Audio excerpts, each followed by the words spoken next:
दोस्तों, मैं इंद्रेश अपनी YouTube channel Indresh GS classes में आप सभी का स्वागत करता हूं। तो आप लोगों की थोड़ी सी क्लास डिसमिस हो जा रही थी क्योंकि थोड़ी सी मेरी तबीयत ख़राब हो जाने की वजह से क्लास प्रॉपर नहीं दे पा रहा था। तो चलिए आज स्टार्ट करते हैं आज का आप लोगों के सामने जो है प्रैक्टिस सेट। ठीक, तो आप लोग जितना हो सके वीडियो को शेयर कर दिए। थोड़ी सी आवाज़ उतनी तेज़ नहीं जाएगी जितना पहले जाती थी, थोड़ी सी दिक्कत की वजह से। ठीक है, चलिए।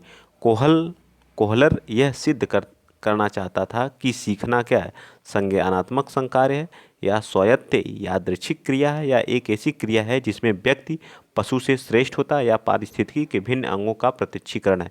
तो ना ही ये सिद्ध करना चाहता था, ना ही स्वायत्त यादृच्छिक क्रिया, यह क्या थी, संज्ञानात्मक संकार्य थी। अर्थात इसका क्या आ जाएगा, सी पार्ट। कोहल वर्ग जो थे, कोहलर ने नैतिक विकास का क्या दिया था, सिद्धांत दिया था, नैतिक विकास। इन्होंने तीन क्या बताए थे, तीन चरण बताए थे। ठीक है, प्रत्येक के दो दो चरण बताए थे। क्या, टोटल 6 स्तर को इन्होंने क्या किया था, नैतिकता के 6 स्तर को बताया था। ठीक, चले आगे। इतना डिटेल से मैंने बता दिया आप लोगों को, चलते हैं आगे हम लोग। ठीक, आगे क्वेश्चन नंबर 2 देखिए क्या कह रहा है। क्वेश्चन नंबर 2 कह रहा है कि किसी भी नई भाषा को सीखने के लिए कहाँ से प्रारंभ किया जाना चाहिए। तो कोई अगर नई भाषा आपको सीखना है, जैसे आपको चाइनीज ही सीखना है, ठीक है, चाइनीज सीखना है, चाइनीज, एक मिनट, चाइना की, चीन की कोई भाषा सीखनी है। ठीक है, चीन की भाषा सीखनी है तो सबसे पहले आप वहाँ की क्या सीखेंगे, बताइए। अक्षरों को, वहाँ के अक्षर पहले आप जानेंगे कि चाइनीज के अक्षर क्या होते हैं, फिर शब्द को जानेंगे, फिर क्या करना, वाक्य बनाने लगेंगे। ठीक है, सेंटेंस बनाने लगेंगे। तो इस तरह से अक्षरों व शब्दों के मध्य सहचार्य से हम लोग क्या करते हैं, एक नई भाषा को क्या करते हैं, सीखते हैं। ठीक, क्या करते हैं, सीखते हैं। ठीक, चलिए आगे नेक्स्ट क्वेश्चन नंबर आप 3 बताएंगे। क्वेश्चन नंबर 3 देखिए क्या कह रहा है। क्वेश्चन नंबर 3 कह रहा है कि समावेशी कक्षा में किस प्रकार के छात्र शामिल होते हैं या होता है। तो जो समावेशी शिक्षा होती है, हमारी समावेशी का अर्थ ही होता है सभी तरह के लोगों का क्या होता है, समावेशन होता है। समावेशी में समावेशीकरण के अंतर्गत दिव्यांग बच्चे भी आते हैं। ठीक, किस तरह के, जो हमारे दिव्यांग बच्चे हुए हैं। ठीक, कौन से दिव्यांग बच्चे, ठीक है, और कौन से आते हैं, दिव्यांग में हमारे नेत्रहीन हो गए, श्रवण जो बोल नहीं सकते हैं वो भी आते हैं इसके अंतर्गत। अब विशिष्ट सामान्य बच्चे भी आते हैं, सामान्य कक्षा के भी बच्चे आते हैं और विशेष बच्चे भी आते हैं। ठीक है, विशेष बच्चे भी आते हैं इसके अंतर्गत। तो इस तरह की जो समावेशी कक्षा में केवल विशेष प्रकार के बच्चे आते हैं, बिल्कुल गलत। सामान्य और विशिष्ट, बहुभाषी और प्रतिभाशाली तो ये भी नहीं, और केवल सामान्य ये भी नहीं। इस तरह से बी पार्ट, सामान्य और विशिष्ट प्रत्येक तरह के बच्चे इसमें क्या करते हैं, इस क्लास में क्या करते हैं, पार्टिसिपेट करते हैं। ठीक, ऐसे ऐसे आसान क्वेश्चन आपको पूछे जाते हैं और बहुत ही आराम से क्वेश्चन सभी PYQ हैं जो किसी न किसी एग्जाम में पूछे गए हैं। ठीक, अधोलिखित में गणित संबंधी अधिगम अक्षमता को कौन सा पद परिभाषित करता है, बताइए। जो अधिगम, जो गणितीय अधिगम, जो अक्षमता होती है, जिसको हम लोग क्या कहते हैं, जो गणितीय जो अक्षमता होती है या विकार होता है, उसको क्या हम लोग कहते हैं, बताइए। डिसकैलकुलिया, क्या बोलते हैं, डिसकैलकुलिया बोलते हैं। ठीक है, डिसकैलकुलिया बोलते हैं। ठीक है, आप हिंदी में भी लिख सकते हैं कैलकुलिया। ठीक है, डिसकैलकुलिया। ठीक है, तो इसका मतलब इसमें गणना, आपको गणना संबंधित क्या होती है, प्रॉब्लम होती है। ठीक है, इस क्षमता के अंतर्गत जो बीज गणित होती है उसको समझने में तथा सीखने में क्या होती है, कठिनाई, संख्याओं को हेर फेर में आपको क्या होती है, दिक्कत होती है। तो यह क्या होती है, एक तरह का क्या होता है, दोष विकार होता है, गणना दोष विकार होता है। तो सी पार्ट हमारा क्या आ जाएगा, राइट। इस तरह के भी क्वेश्चन पूछे जाते हैं प्रत्येक एग्जाम में। ठीक है, आगे चलिए। जो लोग पहली बार चैनल पे विजिट कर रहे हैं तो प्लीज़ आप लोग चैनल को सब्सक्राइब करिएगा, ज़्यादा से ज़्यादा सपोर्ट करिएगा, प्यार दीजिएगा। जिस तरह से आप लोग अपना प्यार और सपोर्ट बनाए थे, आगे इसी तरह से बनाए रखिएगा। थोड़ी सी दिक्कत थी मेरे साथ, तो वो दिक्कत धीरे धीरे सही हो रही है। अभी तो दवा ही खा के बढ़ा रहा हूँ। ठीक है, तो आप लोग सपोर्ट कीजिएगा, 100% सपोर्ट कीजिएगा। ठीक है, बहुत ज़्यादा तबीयत ख़राब थी जो है। ठीक, समावेशीकरण, अगर जिस दिन मेरी क्लास ना है, समझा करिए आप लोग की प्रॉब्लम है कोई जो। ठीक है, तो समावेशीकरण की सफलता के लिए आवश्यक है, बताइए, समावेशीकरण की सफलता के लिए आवश्यक क्या है। क्षमता निर्माण का अभाव, अभिभावकों की भागीदारी का ना होना, अलगाव, संवेदनशील, बताइए, संवेदनशील। तो इसमें क्या है, अगर समावेशीकरण की सफलता के लिए क्या आवश्यक नहीं है? क्षमता के निर्माण का अभाव, बिल्कुल इसकी ज़रूरत है। अब क्या है? अभिभावकों की भागीदारी ना होना, इसकी भी ज़रूरत क्या है आवश्यक है, इसका भी आवश्यक है, इसकी आवश्यकता नहीं है। लेकिन संवेदनशीलता समावेशीकरण की सफलता के लिए आवश्यक है, तो संवेदनशीलता सबसे मोस्ट इम्पॉर्टेंट है। क्या है? संवेदनशीलता का होना इन सभी में से सबसे ज़्यादा जो आवश्यक है वो क्या है? वो हमारी संवेदनशीलता की ज़रूरत होती है। ठीक है, आगे चले। नेक्स्ट क्वेश्चन नंबर आप बताएंगे कौन सा? छठा क्वेश्चन नंबर 6 आइए। कह रहा है कि निम्न में से कौन सा संवेग का तत्व नहीं है? मतलब संवेग व्यवहारात्मक, दैहिक, संवेदी या संज्ञानात्मक, तो कौन सी ऐसी चीज़ है इसमें संवेग का तत्व नहीं है? इसको बताना आप लोगों को। तो संवेग का मतलब इमोशन, क्या बोलते हैं इसको? इमोशन। संवेग को इंग्लिश में क्या बोलते हैं? इमोशन। इमोशन इमोशन एक ऐसी मानसिक प्रक्रिया होती है। क्या होती है? एक मानसिक प्रक्रिया होती है जो विचारों, इसमें क्या होता है? विचारों, हम अपने विचारों को अनुभवों को, ठीक है, विचारों को अनुभवों को, ठीक, विचारों अनुभव और व्यवहारात्मक व्यवहारात्मक ठीक है, व्यवहारात्मक प्रक्रिया तथा प्रसन्नता एवं अप्रसन्नता से जुड़ी होती हैं। क्या होती हैं? जो इमोशंस हमारे होते हैं, जो हमारे संवेग होते हैं, हमारे विचार, अनुभव, व्यवहार और जो हमारे प्रसन्नता अप्रसन्नता से क्या होते हैं? जुड़े होते हैं। संवेग जो होता है कि 3 निश्चित तत्व होते हैं, जैसे हमारे दैहिक हो गए, अनुभव हो गए, मनोवैज्ञानिक एवं संज्ञानात्मक हो गए, प्रतिक्रिया और व्यवहारात्मक प्रक्रिया। तो बची कौन सी हमारी इसमें? तो संवेदी कोई प्रक्रिया इसके अंतर्गत नहीं आती है। ठीक है, आगे चलिए चलते हैं। नेक्स्ट क्वेश्चन नंबर आप कौन सा बताएंगे? 7th क्वेश्चन नंबर 7th देखिए क्या कह रहा है कि संज्ञानात्मक क्षेत्र का सही क्रम क्या है? बताइए। जो हमारा संज्ञानात्मक क्षेत्र का जो क्रम है वह कितना है? तो इसके जो संज्ञानात्मक क्षेत्र के टोटल 6 क्रम होते हैं। ठीक है, कितने होते हैं? 6 क्रमों में बांटा गया है। ये संज्ञानात्मक क्षेत्र को जो है बेंजामिन ब्लूम द्वारा स्थापित किया गया था। कौन किया था? ये जो 6 क्रम बताए थे वो कौन बताया था? Benjamin Bloom. इसी को ब्लूम टैक्सोनॉमी भी बोलते हैं। ठीक है, ब्लूम ने बताया था, ठीक है, द्वारा स्थापित ब्लूम वर्गीकी के अंतर्गत आते हैं। जो क्या करते हैं? ये उद्देश्य के वर्गीकरण से संबंधित हैं। ठीक, इनकी 6 श्रेणियों को सबसे पहले क्या आता है? ज्ञान। ठीक है, क्या? ज्ञान। ज्ञान के बाद बताइए अवबोध।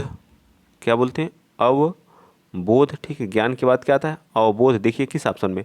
डी ऑप्शन में दिया गया है। ठीक, इसके बाद क्या आता है? अनुप्रयोग आता है। क्या था? अनुप्रयोग।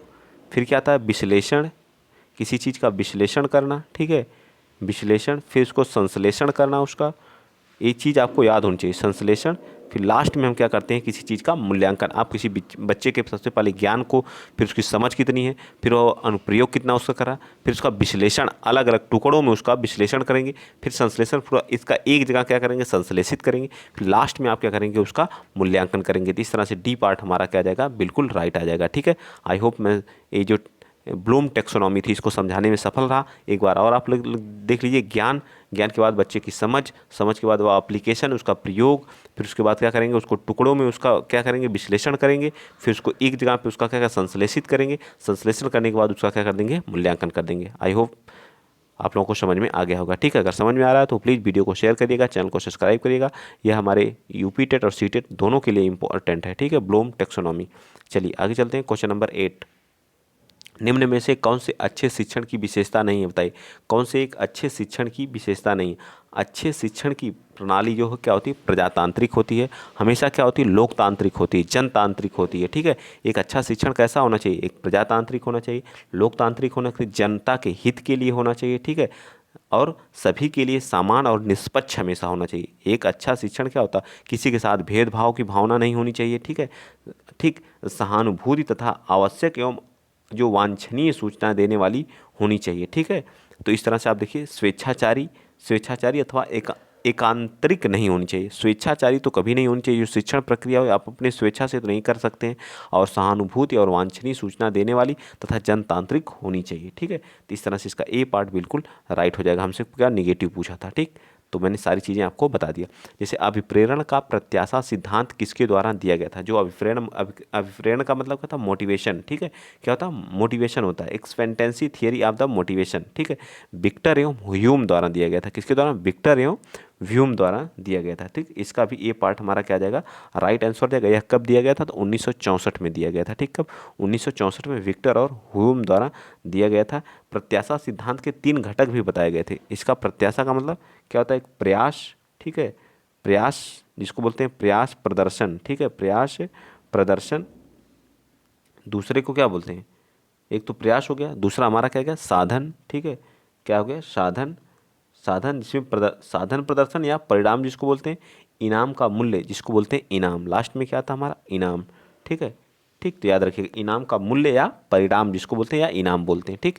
चलिए, तो इस तरह से सारी चीज़ें आपको समझ में आ रही होंगी। चलिए नेक्स्ट चलते हैं। बहुत ही इंपॉर्टेंट था अभिप्रेरण का प्रत्याशा। जो क्वेश्चन नंबर 10 बताइए, आराम आराम से हम लोग पढ़ेंगे, बहुत तेज़ी से नहीं, ठीक है। अग्रिम व्यवस्थापक प्रतिमान किस परिवार से संबंधित है? जो हमारा अग्रिम अग्रिम व्यवस्थापक प्रतिमान होता है वह किससे संबंधित है?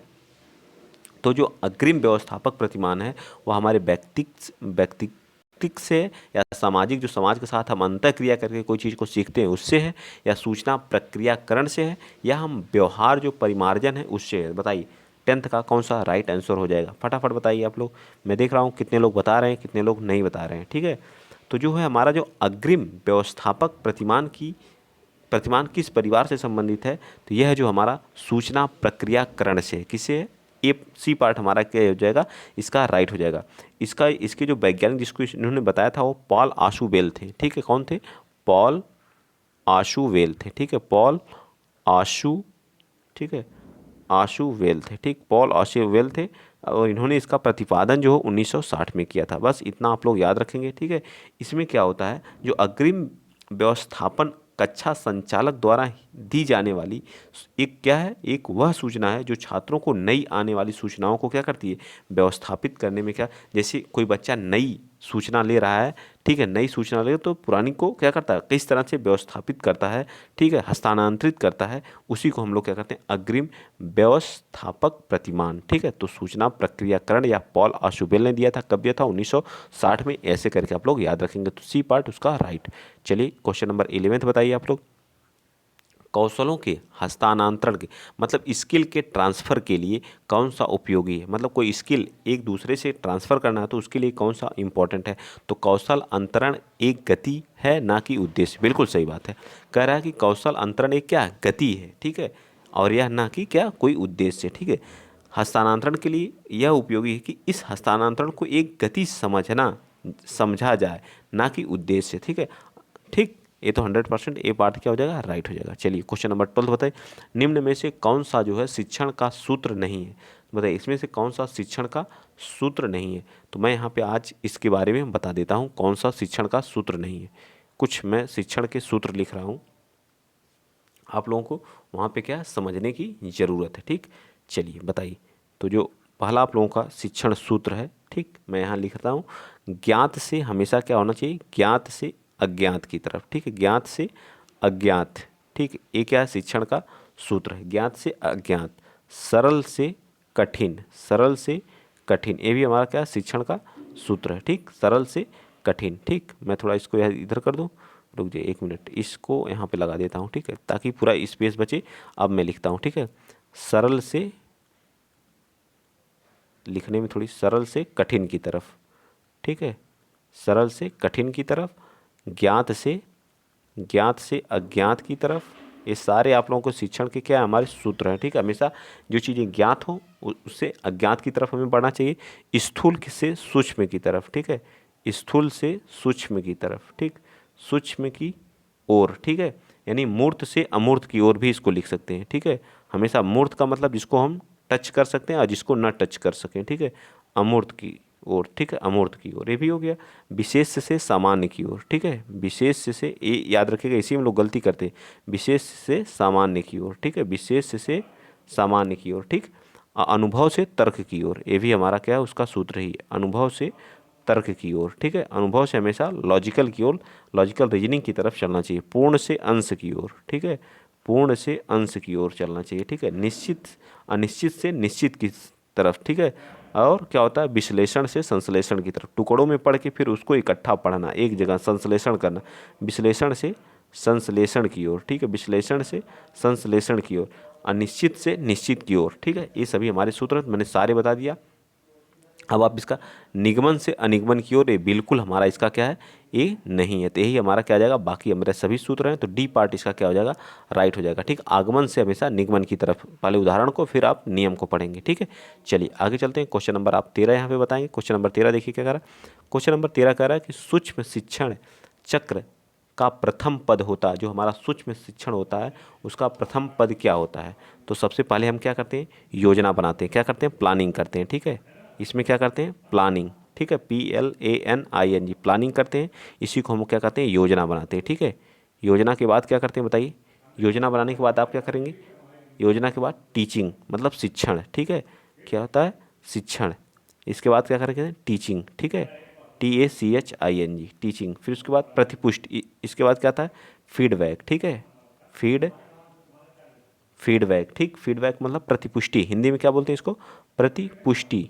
याद रखेंगे इन दोनों भाषाओं को, ठीक है। क्या होती है, प्रतिपुष्टि होती है। फिर क्या करते हैं, पुनः इसकी योजना बनाते हैं, ठीक है, पुनः योजना बनाते हैं, पुनः योजना बनाना। पुनः योजना का मतलब क्या होता है, रीप्लानिंग, क्या बोलते हैं इसको, रीप्लानिंग बोलते हैं। 4 स्टेप में आती है हमारी रीप्लानिंग, लिख लीजिएगा आप लोग। रीप्लानिंग के बाद पुनः शिक्षण आता है, क्या आता है, पुनः शिक्षण, ठीक है। पुनः शिक्षण का मतलब री टीचिंग, ठीक है, री टीचिंग इसको बोलते हैं, री टीचिंग, पुनः शिक्षण, फिर पुनः प्रतिपुष्टि, क्या आते हैं, पुनः प्रतिपुष्टि, फिर क्या आते हैं, प्लानिंग। ऐसी प्रक्रिया हमारी चलती रहती है। तो सूक्ष्म शिक्षण का जो प्रथम चक्र है वह हमारा क्या कहलाता है, योजना बनाना, ठीक, क्या कहलाता है, योजना बनाना। तो सी पार्ट इसका क्या आ जाएगा, राइट आ जाएगा। चलें नेक्स्ट चलते हैं, क्वेश्चन नंबर 14 बताएंगे। क्वेश्चन नंबर 14 बताइए। क्वेश्चन नंबर 14 कह रहा है कि निम्न में से कौन सा अवबोध स्तर के शिक्षण में शामिल है। अवबोध स्तर के शिक्षण में कौन सा शामिल है, बताइए। अवबोध स्तर के जो 3 प्रकार के होते हैं, ठीक, क्या होते हैं, 3 स्तर इसके जो होते हैं, 3 स्तर होते हैं, ठीक। कितने होते हैं, इसके 3 स्तर होते हैं, ठीक। कौन कौन से होते हैं, स्मृति स्तर एक होता है, ठीक है, क्या होता है, स्मृति स्तर होता है, ठीक, एक स्मृति स्तर हो गया, ठीक है, एक स्मृति स्तर हो गया।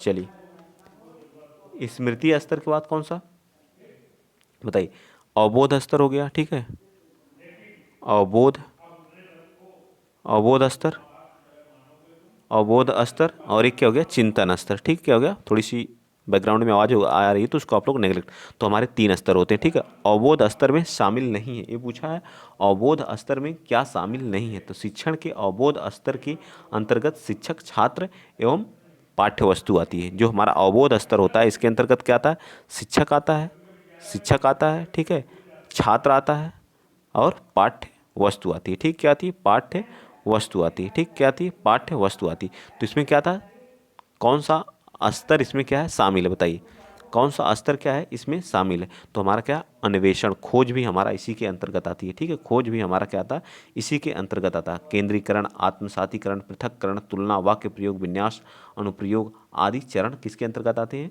बताइए, ये इस विधि के अंतर्गत नहीं आते हैं, ठीक है। तो इस तरह से इसका राइट आंसर 14 का क्या आ जाएगा, डी पार्ट बिल्कुल सही आ जाएगा, ठीक है। आगे चलते हैं, नेक्स्ट क्वेश्चन नंबर आप 15 बताएंगे। क्वेश्चन नंबर 15 बताइए। क्वेश्चन नंबर 15, शैक्षिक सुधारों में प्रभावी विकेंद्रीकरण तभी संभव होगा, बताइए कब संभव होगा, कब संभव होगा, जब खंड व संकुल संदर्भ केंद्रों में भागीदारी बढ़े, बिल्कुल सही बात है, ठीक है। या फिर जो है स्थानीय संदर्भ व्यक्ति उपलब्ध हों, बिल्कुल सही बात है, ये भी है। और अध्यापकों के पास संसाधन और प्रासंगिक भी मौजूद हों। तो इस तरह से हमारा राइट आंसर क्या जाएगा, डी पार्ट बिल्कुल सही होगा। चलिए नेक्स्ट चलते हैं, क्वेश्चन नंबर आप कौन सा बताएंगे, क्वेश्चन नंबर 16 बता दीजिए। थोड़ी बैकग्राउंड में आवाज़ है तो इसको आप लोग नेग्लेक्ट करेंगे, उस पर ध्यान नहीं देना है, ठीक है, मेरी बातों पर आप लोगों को फोकस करना है। चलिए क्वेश्चन नंबर आप बताएंगे, एक छात्र पढ़ रहा है जिसका नाम लेकर के किसी ने बुलाया कि निम्न में से किस संवेदना द्वारा वह छात्र अपनी अनुक्रिया प्रकट करेगा, दृष्टि संवेदना, स्पर्श संवेदना, ध्वनि संवेदना, या फिर जो है प्रत्यक्षण संवेदना। तो बताइए कौन सा इसका राइट हो जाएगा, 16 का। तो 16 का राइट आंसर क्या आएगा, ध्वनि संवेदना। आप किसी को बुला रहे हैं तो ध्वनि के माध्यम से ही वो बच्चा आएगा नहीं आपके पास। चलिए क्वेश्चन नंबर 17 बता दीजिए, फटाफट हम लोग करते हैं। पियाजे के सिद्धांत के अनुसार प्राग के संक्रियात्मक अवस्था की अवधि क्या है, बताइए क्या है। तो इसमें आप लोग जानते हैं इन्होंने 4 सिद्धांत बताया था। इन्होंने 1 से लेकर 2 अवस्था तक, 2 से 7 तक, 7 से 11 तक, 11 से अधिक वाले, ठीक है। तो पहले को हम लोग क्या कहते हैं, पेशीय संवेदी अवस्था, ठीक है, पेशीय अवस्था, ठीक है। इसको आप लोग पूरा लिखिएगा, पेशीय अवस्था मैं शॉर्ट में लिख रहा हूँ। पूर्ण संक्रियात्मक अवस्था, इसको क्या बोलते हैं, पूर्ण संक्रियात्मक अवस्था, ठीक है, पूर्ण संक्रियात्मक अवस्था, ठीक है, पूर्ण संक्रियात्मक। और तीसरे को हम लोग क्या बोलते हैं, मूर्त अवस्था। और चौथे को क्या बोलते हैं, औपचारिक अवस्था, या इसी को अमूर्त भी बोलते हैं, औपचारिक या अमूर्त अवस्था, ठीक है। फॉर्मल ऑपरेशनल स्टेज बोलते हैं, ठीक है। अब पहले 7 से 11 को इंग्लिश में बोलते हैं कॉन्क्रीट ऑपरेशनल स्टेज। तो इसका राइट आंसर क्या आ जाएगा, सी पार्ट। 2 से 7 वर्ष अवस्था को हम लोग क्या बोलते हैं, संक्रियात्मक, पूर्ण संक्रियात्मक अवस्था या प्राक संक्रियात्मक अवस्था। चलिए 18 पे चलते हैं, क्वेश्चन नंबर 18। क्वेश्चन नंबर 18 देखिए क्या कह रहा है। 18 कह रहा है कि निम्न में से कौन सी बाद की बाल्यावस्था के बौद्धिक विकास की विशेषता नहीं है, ये पूछा जा रहा है। तो हमारी जो बाद की जो बौद्धिक विशेषता है, भविष्य की योजना की सूझबूझ, ये नहीं है। तो ये बिल्कुल ए पार्ट राइट है, ठीक है, ए पार्ट राइट है, ठीक है। क्योंकि इसमें हमें क्या निगेटिव पूछा, तो निगेटिव का आंसर हमेशा निगेटिव में देना रहता है, ठीक है। चलिए क्वेश्चन नंबर 19 बता दीजिए। निम्न में से कौन सा मनोवैज्ञानिक भाषा विकास के संबंध में है। मनोवैज्ञानिक भाषा के विकास के संबंध में पावलोव है, विनय है, मास्लो है या चॉम्स्की है। तो जो भाषा के विकास के लिए थे, चॉम्स्की साहब हैं। नॉम चॉम्स्की ने, जो एक भाषा वैज्ञानिक और दार्शनिक लेखक और राजनैतिक एक्टिविस्ट थे, इन्होंने क्या बताया था, जेनरेटिव ग्रामर के बारे में क्या किया था, सिद्धांत का क्या किया था, प्रतिपादन किया था। एवं भाषा विज्ञान एवं विकास में सबसे बड़ा योगदानकर्ता इन्हें माना जाता है, ठीक है, ये भी याद रखेंगे। चलिए क्वेश्चन नंबर आप बताएंगे कौन सा, 20 बता दीजिए। क्वेश्चन नंबर 20 क्या कह रहा है, क्वेश्चन नंबर 20 कह रहा है कि थार्नडाइक ने अपने सिद्धांत को किस शीर्षक से सिद्ध किया, बताइए। जो थार्नडाइक थे, अपने सिद्धांत को किस शीर्षक से सिद्ध किया। थार्नडाइक ने अधिगम के प्रयास एवं भूल से, अधिगम के प्रयास एवं भूल से क्या किया था, सिद्ध किया था, ठीक, किसे, अधिगम के। तो इसका बी पार्ट बिल्कुल राइट आ जाएगा, ठीक है, बी पार्ट क्या होगा, राइट होगा। अधिगम के प्रयास एवं भूल से इन्होंने क्या किया था, सिद्ध किया था। चलिए नेक्स्ट चलते हैं। गिरोह, जिसमें बच्चा क्या अपना गिरोह अवस्था की आयु वर्ग एवं विलंब विकास से संबंधित है। जब बच्चा कब अपना ग्रुप बनाने लगता है, ठीक है, किस अवस्था में, गिरोह अवस्था जो बाल्यावस्था के अंतर्गत आती है, जब बच्चा 8 से 10 वर्ष का रहता है, यानी कि सामाजिककरण 8 से 10 वर्ष का जब बच्चा रहता है तो गिरोह, ग्रुप में रहने लगता है, ठीक, ग्रुप बनाने लगता है, ठीक। इस सारी चीज़ों को आप लोगों को याद होनी चाहिए। चलिए क्वेश्चन नंबर 22 बताइए, फटाफट अब हम लोग करते हैं। आप लोगों को ज़्यादा समय लगता है तब भी आप लोगों को दिक्कत होती है, डिटेल से बताओ तब भी दिक्कत होती है, पता नहीं क्या आप लोग चाहते हैं, समझ में ही नहीं आता। कुछ लोग कमेंट करते हैं सर आप बहुत तेज कर देते हैं, ऑप्शन ही नहीं बताते हैं। जिस दिन ऑप्शन बताने लगो उस दिन आप लोग कहते हैं बहुत स्लो बताते हैं। बताइए किसका लेके चला जाए जो है। पियाजे के अनुसार संज्ञानात्मक विकास की तृतीय अवस्था निम्न में से कौन सी है, बताइए। पियाजे के अनुसार तृतीय अवस्था भी मैंने बताया था, जो हमें क्या होता है, संवेदी गामक अवस्था जो होती है हमारी कौन, कितने से, 0 से 2 वर्ष होती है। अभी मैंने इस क्वेश्चन को बताया था। मूर्त अवस्था हमारी कब से कब होती है, बताइए। मूर्त अवस्था जो होती है 7 से 11 वर्ष की जो अवस्था होती है उसको बोलते हैं। और पूर्व संक्रियात्मक अवस्था जो होती है हमारी 2 से 7 वर्ष को बोलते हैं। और औपचारिक वाले को बोलते हैं 11 से अधिक की जो अवस्था होती है। तो हमें तृतीय अवस्था के बारे में पूछा है, तो पहली 0 से 2, दूसरी तो तीसरी हमारी मूर्त अवस्था होती है, अर्थात सी पार्ट हमारा क्या आ जाएगा, बिल्कुल राइट, ठीक है। चलें आगे, चलिए चलते हैं नेक्स्ट। क्वेश्चन नंबर 23 बताइए। क्वेश्चन नंबर 23 आप लोगों के सामने रहा। क्या करा है कि निम्न में से अधिगम में योगदान देने वाले मनोवैज्ञानिक कारकों में से कौन शामिल नहीं है। अधिगम की इच्छा, प्रेरणा, रुचि, विषय वस्तु का स्वरूप, बताइए 23 का। तो 23 का राइट आंसर क्या आ जाएगा, विषय वस्तु का स्वरूप जो है मनोवैज्ञानिक कारकों में क्या होता है, शामिल नहीं होता। अधिगम की इच्छा, प्रेरणा, रुचि, ये सभी हमारे क्या होते हैं, शामिल होते हैं। तो इसका क्या आ जाएगा, डी पार्ट बिल्कुल राइट। चलिए 24 बताइए। 24 क्या कह रहा है, निम्न में से सामाजिक मूल्य कौन सा है। जो लोग पहली बार चैनल पे विजिट कर रहे हैं तो आप लोगों को प्लेलिस्ट बनी हुई है, प्लेलिस्ट में जाइए, सभी PYQ करा दिए गए हैं। अब आप लोगों को प्रैक्टिस सेट कराया जा रहा है, तीसरा प्रैक्टिस सेट, मेरे ख्याल से तीसरे जो हमारे प्रकाशन का प्रैक्टिस सेट चल रहा है, ठीक है। हम लोग पूरा अरविंद प्रकाशन कर चुके हैं, ठीक है। और इस समय हम लोग चच्चू का चल रहा है, एक और हम लोग किए थे जो उसका नाम नहीं याद आ रहा है मुझको, ठीक है, नहीं तो मैं बता देता। चलिए निम्न में से सामाजिक मूल्य कौन सा है। सहायता परक व्यवहार, किसी का आप सहायता कर रहे हैं वो भी हमारा क्या होता है, सामाजिक ही होता है ना, समाज के साथ ही सहायता आप कर सकते हैं। तो पूछा कौन सा सामाजिक मूल्य, तो यही तो है सहायता परक व्यवहार। अगर आप सहायता कर रहे हैं तो आप क्या हैं, सामाजिक हैं, सामाजिक व्यक्ति हैं, ठीक है। चलिए नेक्स्ट चलते हैं। क्वेश्चन नंबर 25, पश्च अन्वेषण तथा साधन, पश्च का मतलब बाद में, पश्च अन्वेषण तथा साधन साक्ष्य विश्लेषण निम्न में से किसके उदाहरण है, बताइए। बताइए क्वेश्चन नंबर 25, पश्च अन्वेषण तथा साधन जो होते हैं साक्ष्य विश्लेषण स्वतः बोध के क्या होते हैं, स्वयं सेल्फ शोध के लिए, सेल्फ खोज, सेल्फ अन्वेषण के लिए होते हैं, ठीक है। खुद की खोज एवं क्या होते हैं, खुद की खोज और साधन के साक्ष्य के विश्लेषण के लिए होते हैं। आगे चलें, क्वेश्चन नंबर आप बताएंगे 26। सीखने के वक्र अभ्यास द्वारा सीखने की मात्रा, गति और प्रगति की सीमा को ग्राफ पर प्रदर्शित करते हैं, यह किसने कहा था। अगर आप किसी चीज़ को सीख रहे हैं, ठीक है, मान लीजिए आप सीख रहे हैं और उसको ग्राफ के माध्यम से बढ़ रहा है आपका ग्राफ, तो आपका पहले ग्राफ आपने इतना सीखा, फिर ग्राफ बराबर रहा, फिर ग्राफ क्या कर रहा है, इंक्रीज कर रहा।